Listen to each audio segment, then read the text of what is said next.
नोकरी किंवा शिक्षणासाठी पुण्या मुंबईत येणाऱ्या प्रत्येक गावाकडच्यासाठी एक आनंदाचा दिवस येतो, तो म्हणजे गावाला जायचा.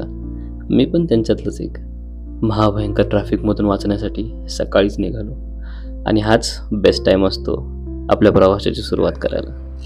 तर नमस्कार मित्रांनो, मी आदित्य स्वागत करतो तुमचं आणखीन एका नवीन व्हिडिओमध्ये. आजच्या व्हिडिओमध्ये आपण चाललेलो आहोत पुण्यावरून वाईला. वाईला जाण्यासाठी दोन मार्ग आहेत. एक तर आपला नॉर्मल जो मुंबई बेंगलोर हायवे, त्या हायवेने तुम्ही जाऊ शकता डायरेक्ट, आणि त्या फास्ट पण मार्ग येतो. पण मी आता ज्या मार्गाने चाललोय तो हा आहे, दिवे घाटातून सरळ वरती सासवडला. या रोडने जर तुम्ही येत असाल ना, तर एक गोष्ट लक्षात घ्यायची की सकाळी लवकर यायचं. जर 7 नंतर जर तुम्ही आला ना तरी पण ट्रॅफिक लागतं. आता मी 7:30 वाजता आलोय तरी सुद्धा ट्रॅफिक, आणि लास्ट टाइम मी एकदा आलो तो 10च्या आसपास, तर त्यावेळी पण खूप ट्रॅफिक होतं. तर या रस्त्याचा तोच एक ड्रॉबॅक आहे की ट्रॅफिक खूप असते, पण व्ह्यूज जसं घाटाला तुम्ही लागता ना ऑसम आहेत. इथं माझ्या पाठीमागं जर बघाल तुम्ही तर हा मस्तानी तलाव आहे, आणि हे समोर हडपसर दिसतंय, आणि त्या साईडला म्हणजे या साईडला इकडे कोंडवा वगैरे. जर तुम्ही NH4 मार्गे गेलात तर तुम्ही खेड शिवापूर मार्गे डायरेक्ट साताऱ्यापर्यंत तो रोड जातो. पण जर तुम्ही ह्या घाटातून गेलात तर तुम्हाला पहिलं इथं देवे घाटातील ती विठ्ठलाची मूर्ती ती बघायला मिळते. तिथून पुढे सासवड मधून जर राईट घेतला आपण तर नारायणगाव, तिथून आपल्याला पुरंदर दिसतो, आणि पुढे खाली बालाजी, आणि मग आपण कापूरहोळला निघतो. तर असे मस्त सिनिक आणि वेल नोन प्लेसेस बघत बघत आपण तुम्ही इकडनं जाऊ शकता. हीच ती विठ्ठलाची मूर्ती ज्याच्याबद्दल मी बोलत होतो, आणि खूप फेमस आहे आणि खूप सिनिक लोकेशन आहे हे. तर तुम्ही सनराईज आणि सनसेटच्या वेळी आला ना, आणि वारीच्या वेळी पण, वारीचे माझे जर जुने व्हिडिओ तुम्ही बघितले तर त्यातही तुम्हाला दिसेल हे किती मस्त दिसते. आणि ही जागा पूर्ण गजबजलेली असते. आवाज कसा येतोय सांगा? जरा एक जुगाड लावलेला आहे मी, तर ह्या जुगाडातून आवाज येतोय तो. घाटातून जर पुढे येतोय तुम्ही तर हे इथं रस्त्याचं काम सुरू होताना दिसतंय. आणि महत्वाचा मुद्दा असा आहे की सासवडच्या आसपास आता एअरपोर्टचं पण काम सुरू होणार आहे. तर अशी अफवा नाहीये ती, पण खरोखर म्हणजे असं मी ऐकलंय खूप लोकांकडून की त्या ठिकाणी एअरपोर्ट होणार आहे. म्हणजे पुण्यातलं एक्झिस्टिंग आत्ताचं एअरपोर्ट आहे त्याची जागा कमी पडते म्हणून इकडं जागा वगैरे घेतलेली आहे सरकारनं, आणि इकडं ब्रिजचं काम चालू आहे, रस्त्याची कामं खूप चालू आहेत. सासवड पासून पुढे जेजुरीपर्यंत चांगला रस्ता आहे, पण सासवड पर्यंत एवढा थोडासा खराब पॅच लागतो तुम्हाला. जर तुम्ही मल्हारगडचा व्हिडिओ बघितला असेल ना तर तो मल्हारगड या साईडला आहे, इथं पाठीमागच्या साईडला, आणि इथून लेफ्ट आहे पुढे एक मिसळ शॉप आहे. त्या मिसळ शॉपच्या तिथून लेफ्ट घेतला गावातून त्या की तुम्ही मल्हारगडला जाताय. चला आता भेटू सासवड क्रॉस केल्यानंतर. आता सासवड मध्ये आलोय. मेन रोडने आल्यानंतर तुम्हाला एक लेफ्ट साईडला रस्ता दिसतो, म्हणजे बस स्टँड पासून समोर आला लगेच लेफ्टला रस्ता जातो, गाड्या जाताना दिसतीलच. तर त्या ठिकाणाहून आपल्याला जायचंय.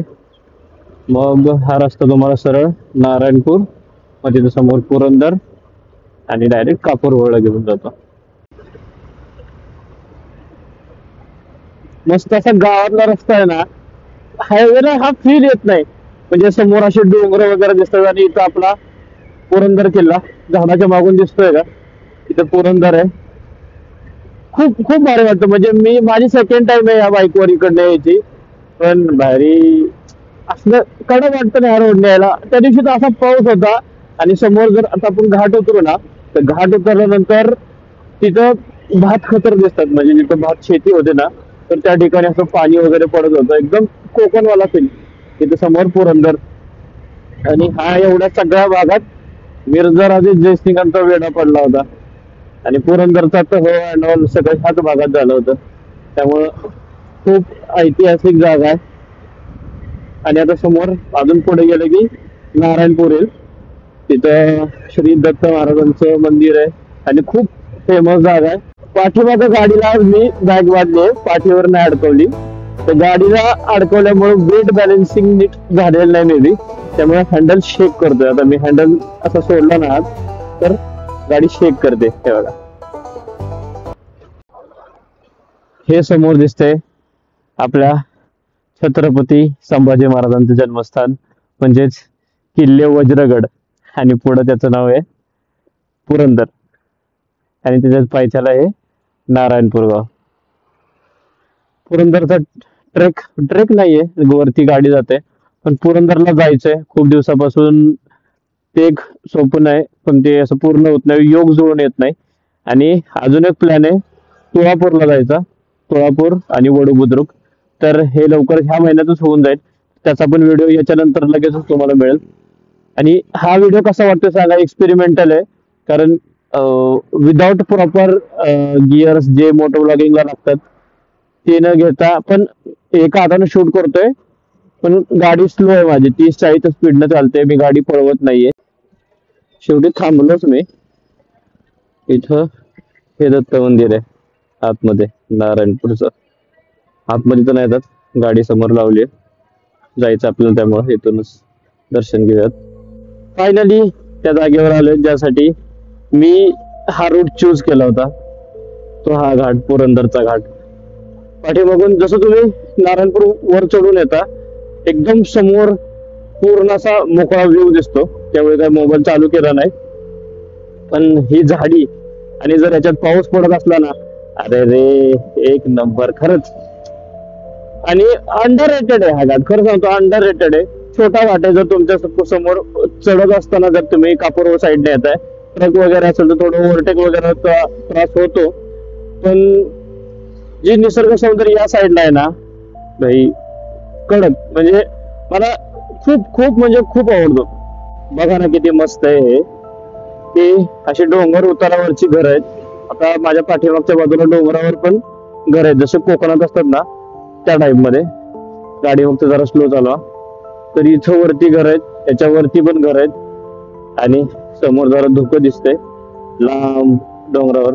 त्या साईडला पुढं राजगड वगैरे आहेत. इथून एकदम सरळ आपण कापूरवळला गेलो तर तिथून पुढच्या साईडला राजगड, आणि पुढं परत तोरणा, तिकडे जाता येतं. इथं फक्त आपला पुरंदर आहे. त्याला पुण्याच्या बाजूला भरपूर गड आहेत. पण खरंच हा उताराला आहे मी म्हणून, पण हा घाट चढायच्या वेळी ना ट्रक ब्रेकला जास्त जोर लावावा लागतो. पूर्ण चढ आहे हा, असा स्टीफ आहे पूर्ण. तर मोबाईल मध्ये समजणार नाही. हा टर्न बघा, हो एका हातावर टर्न घ्यायचा. Done, done is done. आता हे बघा इथे समोर दाखवतो, ते झूम होईल का? हे बघा कसलं भारी. कुठे मिळेल असं बघायला. वेळ जातोय माझा, मला पोचायचं होतं 8 वाजता. मी आता किती वाजलेत? 8:57. 8:57 मी अजून इथंच आहे. आणि आपली बगीरा खूप मस्त साथ देते.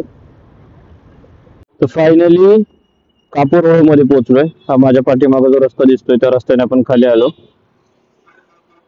फक्त टॉप बॉक्स पाहिजे होता बॅगच्या ऐवजी, तर खूप मजा आली असती. आणि हा आपला NH4 या साईडला पुणे, आणि या साईडला सातारा. तर आता रस्ता पकडून घरचा रस्ता रस्ता रस्ता करूया आपण. इथपर्यंत आहे ना तुम्हाला PMTच्या बसेस पण मिळतील. ही PMT बस गेली, ही जाते पुढं सारोळ्यापर्यंत, कात्रज ते सारोळा. आणि पाठीमागे जर आपण ह्या घाट इकडच्या घाटावरून आलो तर सासवड. तर सासवडला यायला तुम्हाला हडपसरवरून गाडी मिळते. हे शिरवळ या रूटचं जर पुणे सोडल्यानंतर 3 नंबरचं सगळ्यात मोठं गाव आहे. पहिले खेडेशिवापूर येतं, मग कापूरवळ येतं, मग हे शिरवळ. आता तिन्ही गावांची मी नावं सांगितली, ती ऐतिहासिक दृष्ट्या खूप महत्वाची गाव आहेत. इतिहासात त्यांची नोंद सापडते. शिवाजी महाराजांच्या इतिहासात मुख्यतः म्हणजे महाराष्ट्राचा इतिहास तो झाला, महाराजांचा इतिहास म्हणजे.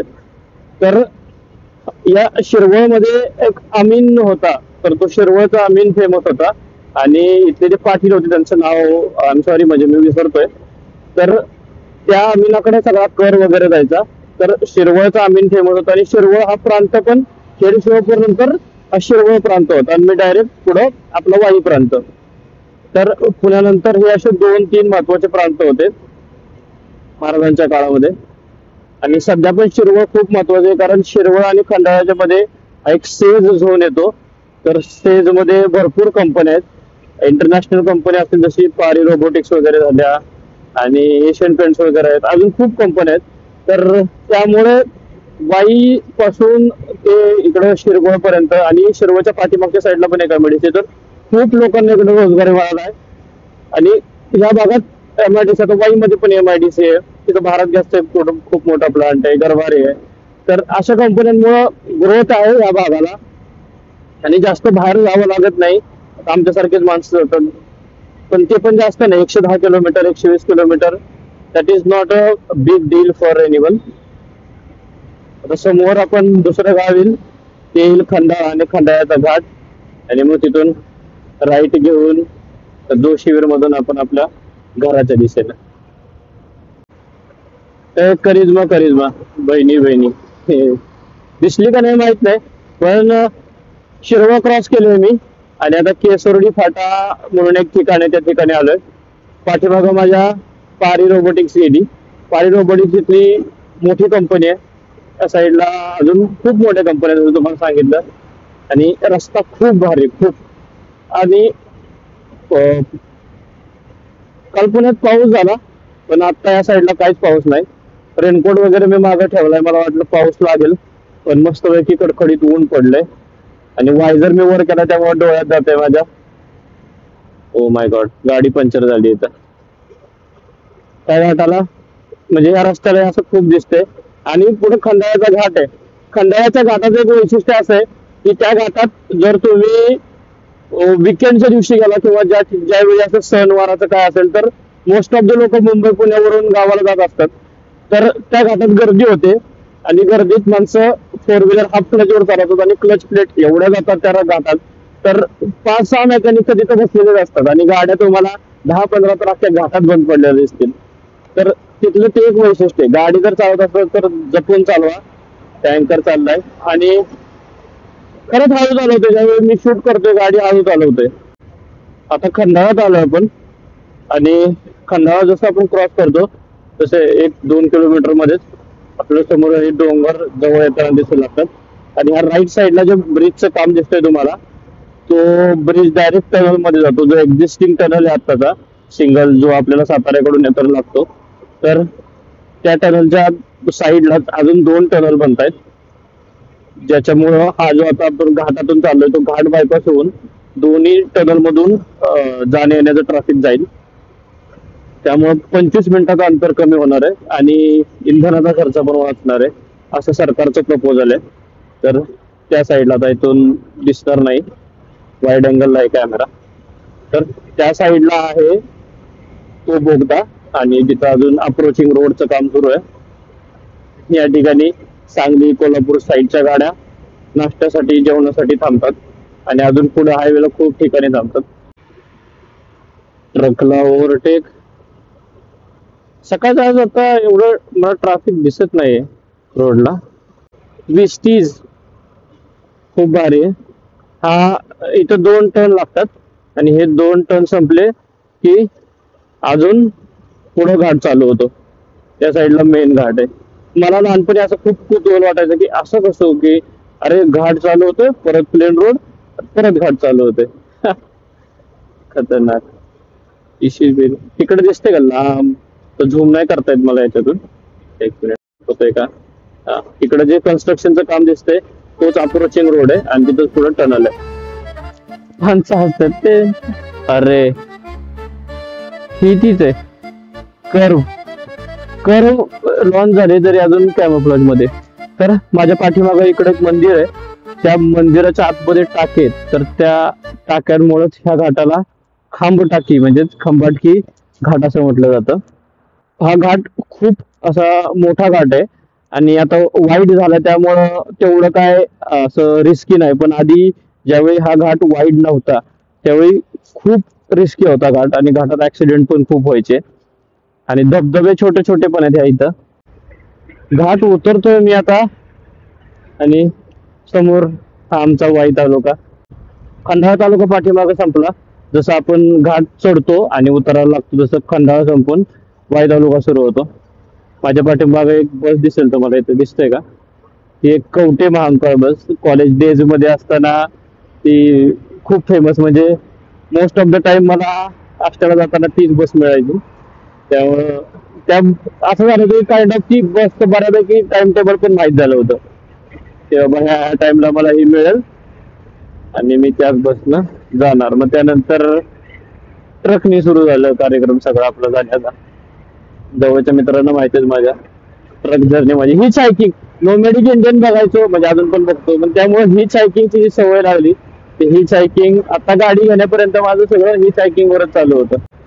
तो बोगदा संपतोय आता, या रेलिंग गर्डर्स मुळे दिसणार नाही पण तिथं ते संपतंय. आणि आता हे पुढे जे गाव येत आहे ते वेळ आहे. रंबर स्ट्रीप सोडून नाही टाकत गाडी कारण माझा अजून मोबाईल करेल. जोशीवीर मध्ये आलोय मी आणि जोशीवीर असं ठिकाण आहे जिथून जर तुम्ही पुण्याकडून येत असाल लेफ्टला गेला तर तुम्ही वॉटर स्टेशनला जाता. वॉटर स्टेशन वरून ट्रेन पकडून तुम्हाला काय करायचं ते करा म्हणजे तसं नाही, ट्रेन पकडून आपण पुण्याच्या साईडला किंवा खाली कोल्हापूर साईडला जातो. ही आहे कृष्णा नदी.